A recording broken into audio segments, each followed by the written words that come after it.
జీవితం సుఖదుఖాల సమ్మేళనం. జీవితంలో అన్నీ సానుకూలంగా జరగవు. అప్పుడు మనం ఎలా ప్రతిస్పందిస్తాం? 2 క్యాన్సర్ రోగులతో వైద్యుడు మీరు 1 సంవత్సరం కంటే ఎక్కువ కాలం బ్రతకలేరు అని తేల్చి చెప్పేశాడు. మొదటి వ్యక్తి అయ్యో నేను చనిపోయాక నా భార్య పిల్లలు ఏమవుతారు, వాళ్ళు ఎలా జీవిస్తారు అని చింతిస్తూ 6 నెలలకే చనిపోయాడు.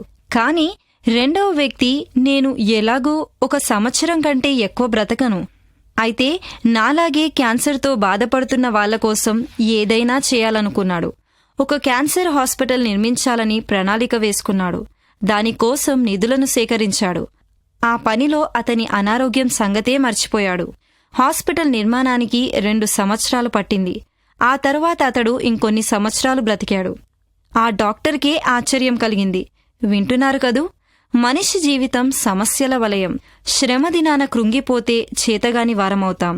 అసాధ్యమైన వాటిని సుసాధ్యం చేసుకోవాలన్న ఆత్మస్థైర్యం ఉంటే సమస్యలన్నిటినీ ఛేదించుకొని జీవితాన్ని ఆనందమయం చేసుకోవచ్చు.